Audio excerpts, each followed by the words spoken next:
Why is God invisible?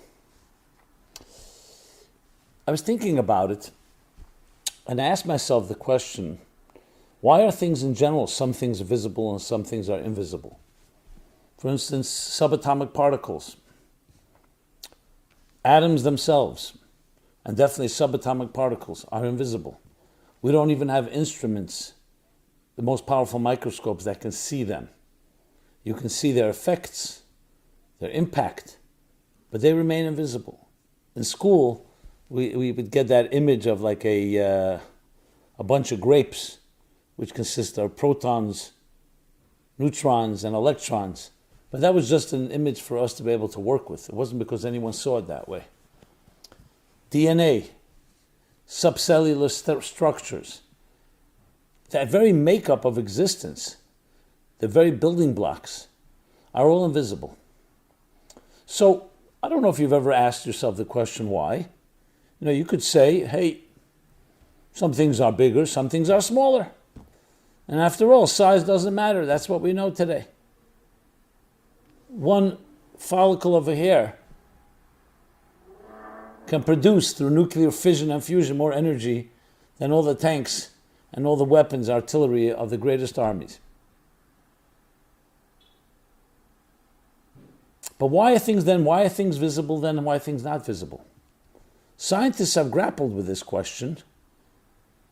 Nobody really has a complete theory on this, one that really works. Yeah, you could say that when molecules fuse together, and if the right ones, it turns something that we can experience on a macroscopic level, which means we can experience with our five senses. You can see it, you can hear it, you can taste, touch, or smell it. When things are not quite on that level, you have to experience it in a different way. But that really cuts to the point of what exactly is reality. Because interestingly, you can argue that the more you experience it in a tangible way, the less real it is. What do I mean by less real? Not that it's an illusion, but it means it's not the real root building blocks of that particular item. So whether you look at water or fire, or any other of the visible experiences in life, entities, phenomenon,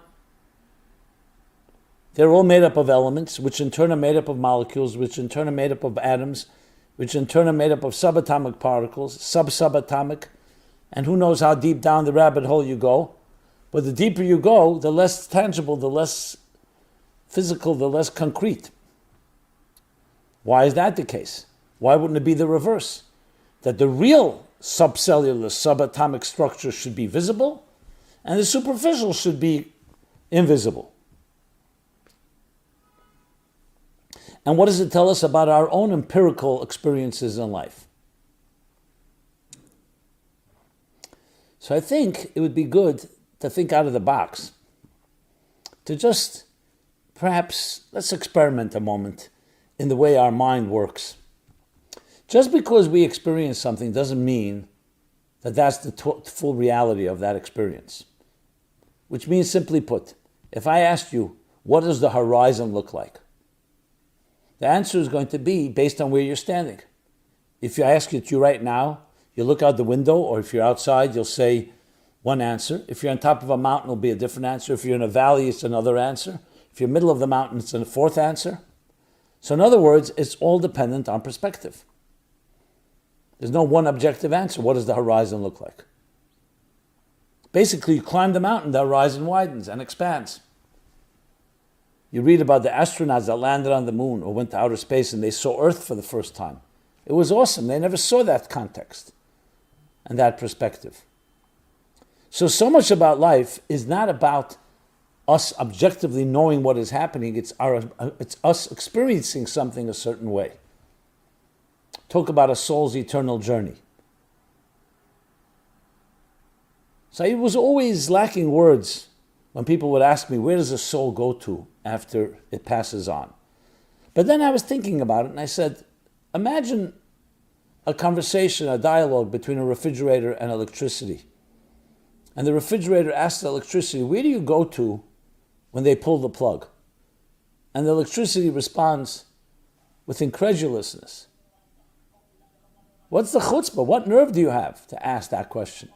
You're a little box they just invented in the last century or two. You think now you're the center of the universe? You ask me where I go? I go back to the place before they discovered you, before they invented you, before they learned to generate and bottle or contain electricity in a box called a refrigerator. I go back to a place that's beyond time and space as you would understand it. And when you think about it, of course, same question. Where does the soul go to? That's based on the premise that we are where it's at. This is the center of everything right here. So where does the soul go? But perhaps we're not the center of it all. There's much more. There's a bigger picture. And like electricity, the soul goes back to its natural place before it was contained in this physical body, in this leg of the journey, and it continues the journey. It's in other dimensions. No different than when you ask electricity or energy, that when you burn a piece of wood in a fireplace, where does the wood go? So the wood breaks down, but it turns into gas, it turns into warmth, it turns into fire. Heat water, turns into gas. Freeze it, it turns into ice. So different states of the same entity can go through many stages. Some of them are visible, some are not. Once it turns into gas, we won't be able to recognize it. We know today matter equals energy. E equals mc squared. And therefore you can never really destroy matter. So the fact that you take an object and you destroy it, you just turned it into another form. So this is critical in understanding reality in general. So the search for reality, I would say, is not a static one. It's not one perception. It's a journey. We begin with our senses. What I see, what I hear, what I taste, I touch, and I smell. And then when you ask yourself, is there anything more? Absolutely. There are ideas. You can't see or hear them or taste or touch or smell them. You can sense them in some way, but there's no way to measure them. You have emotions and feelings. Love. You just need different instruments.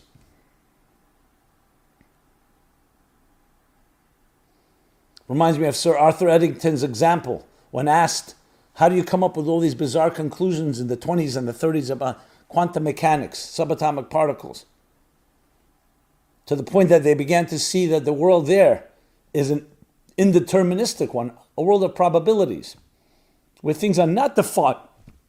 And you cannot, not because of lack of data or information, but you fundamentally can't define a certain thing in that stage until you measure it, until you observe it. And he gave the example of a fisherman who spread his net across all the 7 seas and began to collect and gather all the fish in the seas. And he came to a great conclusion as he documented the types of fish, the species, the color, the shape, the size. There are no fish in the sea shorter than a ½ inch long. Interesting. We all know there are smaller fish than that. And then what do? We look at his net, look at his instrument. The net has spaces, of ½ inch spaces. So of course, all the fish smaller than a ½ inch fell back into the water. So his big conclusion should have said, when you use a net with ½ inch spaces, you're never going to catch fish that are shorter than a ½ inch space. Shorter than a ½ inch. But you don't need a scientist for that. The same thing, if you're going to look at a horizon from a valley, it's going to look like one thing. If you look at a horizon from the top of Mount Everest, it's going to look very differently. So the first thing is we need to look at ourselves first before we talk about outside realities. Talk about empirical evidence. Empirical evidence is subjective to the person who's doing the empiricalizing. I don't know if that's a word. The person that's doing the observing, and what instruments are they using? Now with that in mind, I think we can understand why God is invisible. But in truth is, as we'll discover, invisible doesn't mean it's invisible. Just because you can't see subatomic particles or you can't see love doesn't make it invisible. You could say it's invisible to the net, the instruments called eyes of flesh and blood. So we have to really define visible and invisible. You can argue that atoms are far more visible than matter that we can't see. Depends what you define by visible. If you mean visible physical vision, so physical vision, like the refrigerator, can only see what it can see. As a matter of fact, you could argue that visibility, what we recognize as visibility, is limited vision. Just like consciousness is limited consciousness.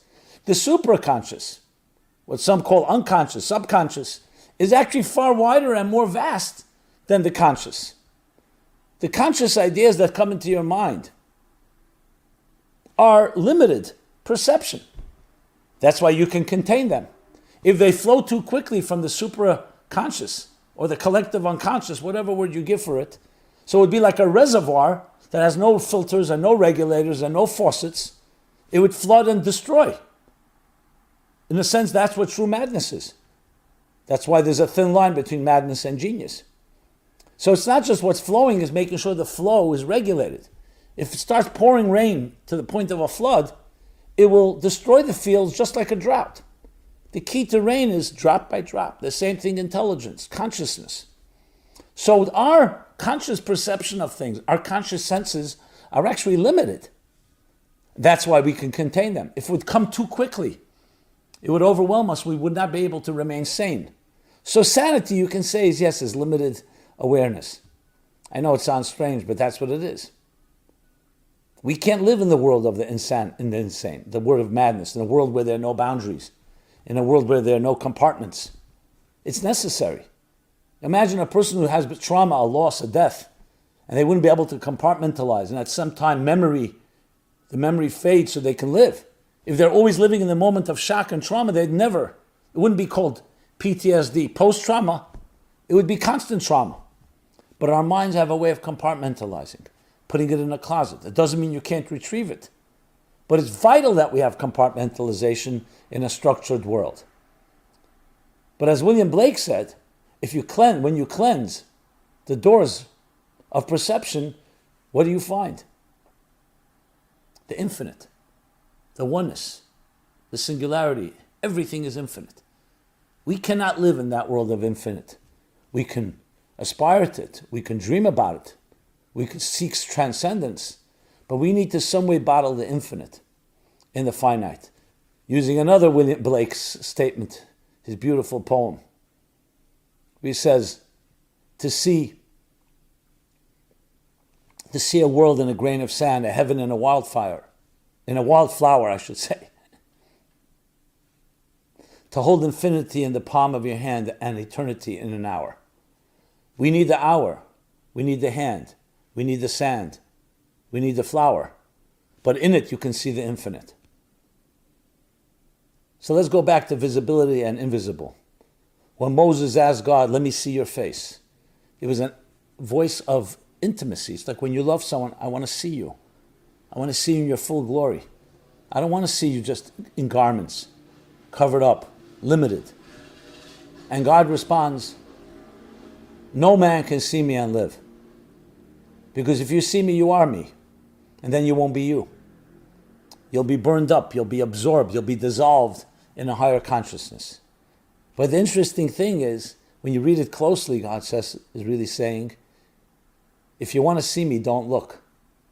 Don't look on your terms. Allow yourself to suspend yourself. Allow me in that way. And then you can see me. In other words, by not looking, you see me. What does that mean? That if you want to perceive the invisible, you have to get yourself out of the way, because yourself has that limited perception. You have your net, the way you see the horizon. And the me, and our parameters are limited. So indeed, it would make no sense if God was visible. If God was visible, it wouldn't be God. It would be something, a construct that we can relate to. That's the antithesis of what God truly means. A true reality, absolute reality. Something that is beyond everything is by definition defies the senses. Can the senses have some taste of it? Just like when you listen to music, you're hearing the sounds, but the experience is far beyond just the subtotal of the sounds. And that's what Abraham, when he was seeking God, came to realize. First, he did it through process of elimination. Well, he always did it through process of elimination. He said, it can't be those idols that my father was manufacturing. That's for sure not. Maybe it's nature. Pantheism, maybe nature. And he looked around the beauty of nature, the sun, the moon. But he realized that was just another extension of material existence. Yes, sublime, beautiful, poetic, romantic, but still part of a reality that was too close to us. And as he continued his journey, he continued the process of elimination and realizing, I am looking for the whole reality. I'm just a piece of reality. I'm just a refrigerator. The refrigerator shouldn't define the part doesn't define the whole should define the part. And he realized, for me to experiencing the divine, to experience the magic of the divine, the grandeur, the majesty, I need to suspend myself and just let it enter. Just like when you stand in front of a beautiful, a beautiful piece of art, or a beautiful act of nature. You stand in awe. You don't try to contain it. You try to be contained by it. You try to be absorbed by it. You're listening to music. Get yourself out of the way. The subject should melt into the object. You're reading a book and you get so absorbed you don't even realize you're turning the pages. That's when you're in the zone. That's when the fish becomes part of the water. You're not experiencing it, you are it. It's a state of being. I'm going to ask you, what does life feel like? What does it feel like to be alive? If you have an answer, you probably need to see a doctor. Because the sensation of life shouldn't feel like anything. You shouldn't feel your blood pumping through your veins. Yes, when you're running and then the heartbeat goes up. But if you feel a thud, you feel dull, you feel sharp pain, or even if it's not pain, as soon as you feel something, it means it's not seamless. Consciousness is an experience of two things, I and what I'm feeling. So really a healthy life, I don't feel anything. What is your left leg doing right now? The second before I asked you the question, you weren't thinking about it. That doesn't mean that your left leg wasn't there, or right leg for that matter. It means you weren't thinking about it. It doesn't mean, just because you're not aware of it, consciously aware, doesn't mean it's not there. So invisible is a very, very, it can be a very, what's the word I'm looking for? I'm looking for the word like distortion. A very manipulative word even. It's not the word I'm looking for. I'm sorry, I just can't find the word. Maybe because it's invisible. It's a very deceptive word. That's the word I was looking for. What does it mean? Invisible. That you don't know it's there, that you don't feel it, that you don't see it. So the things that are most real is when you know you exist and you don't even have to feel it. You're just there. Life when you're living, you know that that's what life is like. Go explain colors to a person that can't see a color. So the point is, it's not that God needs to be invisible. It's that the whole concept that we think visibility is the only way to measure things is limited. And that's what Abraham and all the seekers, they were not looking for a God that's a product of our empirical evidence. I don't want a God that's a result of a mathematical equation, of a rational process, because the rational process itself is also only a piece of reality. If there is a God, the rational mind was also created by God. So is the part going to dictate the whole? It's an experience that transcends the senses. So you'll say, so how do we know it exists? Well, it ultimately comes down through experience, just as we know subatomic particles exist. Not because you see them, you see their effect. And obviously in this case, it's far deeper than that. I would say the problem most of us have with God, by the way, is not because it's visible or invisible. It's because the way God was presented to us is a distortion or even a complete sham. Like Nietzsche wrote, God is dead. He said that God didn't deserve to be alive. We got the wrong God. Or as Levi Yitzchak Barditchever said to a self-proclaimed atheist, the God you don't believe in, I don't believe in either. Today we're comfortable with the invisible. Just look at your smartphone. You're listening to me speak. I'm not sitting in the same room with you. You see my face or hear me, wherever you may be. What's connecting us? It's not wires. There's something in the ether, or today we don't use that word anymore. There's something that's beyond time and space as we know, that can transcend time and space. I don't know if we fully understand it. We know it works, and we know how to build technologies around it. God is not the ultimate of invisible, but the ultimate of reality, and therefore something that's not contained by boxes and senses and perceptions and the doors of perception that we are so accustomed to. So it's really an exercise to getting out of your comfort zone and experiencing something beyond you. That's why it's so equated with love, equated with all the mysteries of life. Why is it mysterious? Not because it's mysterious, it's because it's strange to us. But those that become comfortable with the paradox, that become comfortable with the mystery, that's the nature. The true nature of life is mystery, is paradox. And there's nothing strange about that. It's only strange when you limit yourself to the terms where these are contradictions.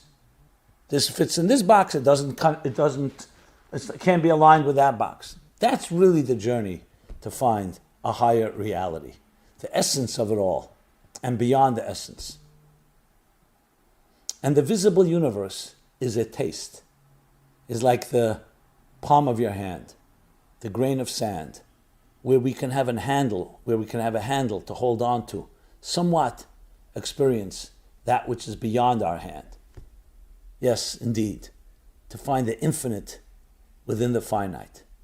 And that's ultimately the goal in life, is to take this material world, recognize it for what it is, a container. It's a container to be able to contain even that which is not containable, to express the inexpressible, where the invisible becomes visible, and the visible recognizes that it's just the tip of the iceberg of a far, far greater reality. And that's how we bridge it, by being a kind person, by being a gentle person, by bringing light into this world, and recognizing this is not the center of it all. It's the center of it all if you channel the higher reality into this world, but it's not the center of it all if you think all there is this.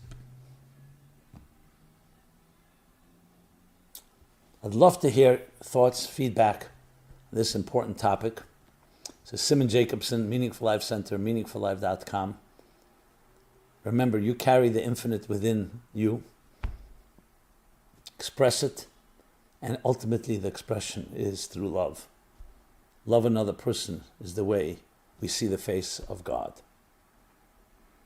Love your feedback, your questions, your thoughts, and please share it with others. Again, meaningfullife.com, where you can find this and many other programs. And above all, let us all join together, each in our unique way, and create this cosmic symphony of beauty and magic and music. Thank you so much.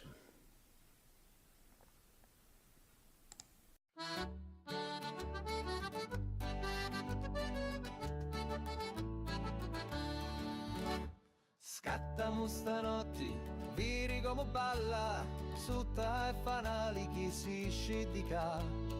Ballamo stanotte, salta come un'anna, chi pettini di luna in sciolla. Gira musica, gira e non si ferma, come una galla do vento aita. Attira con narina, tamburello e abbacia come sua figliola. Scattamo stanotte, viri come balla, sutta e fanali chi si scidica. Ballamo stanotte, salta come un'anna, chi pettini di luna in sciolla.